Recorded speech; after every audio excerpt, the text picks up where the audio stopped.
It's gonna be high power too. I'm gonna be. They all from the same crew called Cold Crush Artists. Now those guys were very powerful in terms of their style. They had a lot of influence on people in their piece books from the South Side. And so this is one of the characters right here. This year that was had to be like 85, 86. This is the kind of work that they were doing in their piece books back then. This is done by Zine. This is another one of his characters. Now let me explain this to you. Back in those days, people was ignoring things that they could identify with, such as b-boy type style characters. Sometimes we do stuff from comic books, or we do characters that we might have made up, but basically it was stuff that we can identify with. But in this case, Zine was a different kind of artist. He wanted to have this stuff be original. To be original is one of the main things. Being a writer, you have to be original. That's the main thing about it. Okay, now, this is the brother's Zine. His name is Blur. Blur was a very, very powerful, what I would consider a master stylist. When I say a master stylist, this is a gentleman that took the time out to do his piece books and put them to the highest level. This guy didn't just have a lot of time for his piece books. What this gentleman did when he sat down, took the time to develop the alphabet and made it. He didn't have a style that was like anybody else's. He created his own alphabet. But this is his own personal wild style. This piece actually says Con Art. Way before the clothing line, Con Art came out. Alright, now check this out. If you guys notice, in this piece book, he did both sides of the page. When you open up the book, it covered up all both pages. That just goes to show the dedication of what people spend time doing. This is another piece. Now here's what's really, really important. In his piece books, this was a gentleman once again that focused on letter structure.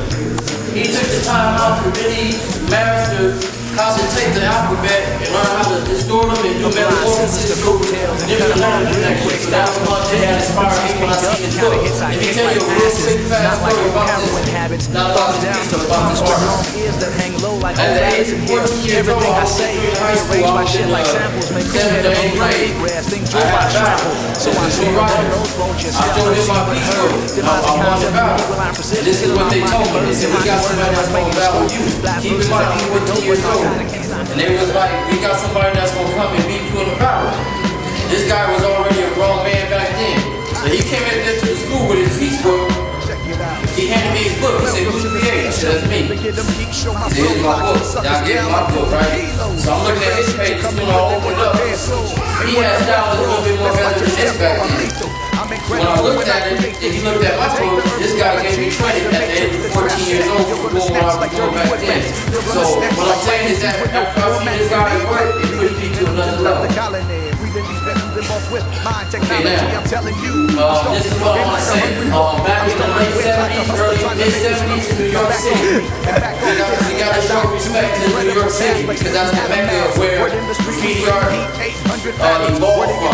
But here's the deal. This art form has been around for years through a lot of our cultural backgrounds of our ancestors. So this is not nothing new. It's just in a different formation at this point in time. But these people right here, this guy named Sweet Dude, Sly Billy, and D163. Those are people that were doing graffiti way back in New York back then. A lot of us probably never heard of those people, or maybe you might not never know who they were. But at this point now, we didn't have to see what some of the writers used to look like back then. These are some more writers from New York back in mid-70s, late 70s. When I rep style fully, you all decline like a stolen okay, now this is a very important writer in New York City. His name is Scheme from New York. He's like with Dez and a lot of other writers back then. Now Scheme, writers back then, what they used to do was, they did this, they did their names, they did a lot of other things, but sometimes they put the best in their pieces. So he put stop look at this.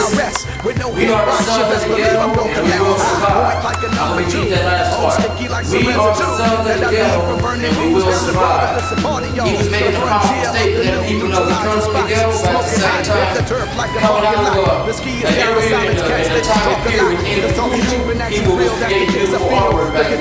This is another piece done by Scheme.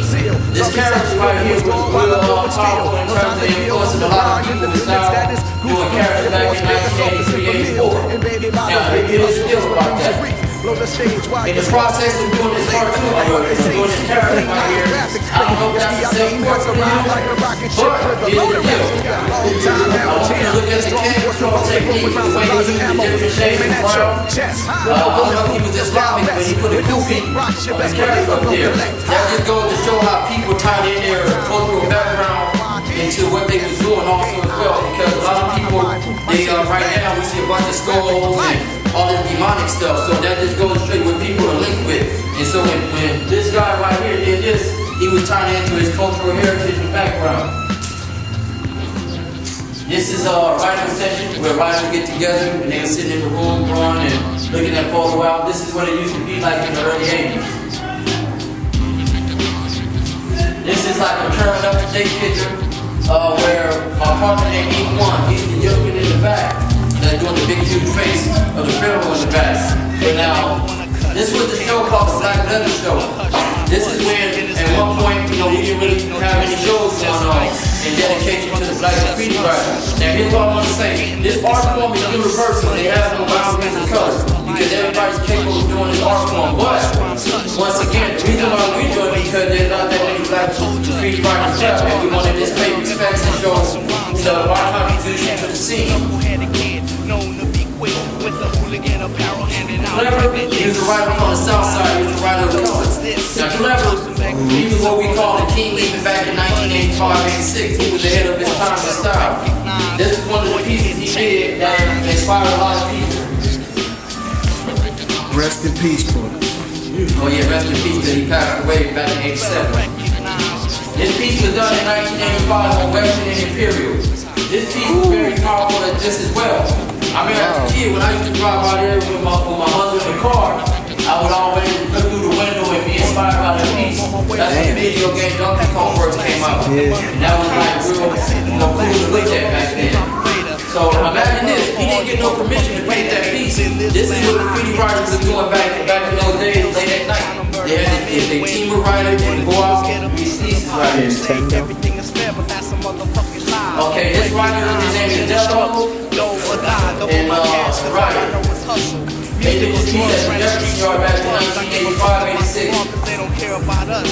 If you look at that piece, for those of you who are familiar with the Will spray can art, there's a little black guy leaning up against the wall next to the character. He's the one who created those characters, and the other guy named Ryan did the piece. Okay, we're going back to Scheme in New York. Those characters from the side profile played a very important role on how we developed our characters worldwide. Because not only did Scheme create, I didn't say he created them, but he was one of the people at that early important time in the graffiti art movement. He took it and really did something real nice with it, like the style of how he created them. Okay, this is one of the guys right here that helped make this show right here. This is March 70 KMC. This was done on the Crenshaw Wall over on Crenshaw Boulevard back in 1987. This was a point in time in LA where a lot of people started to come out and see what everybody was doing. This is the golden days of the graffiti art movement back in those days. On the river, I want you to take notice. The Suzuki Jeep in the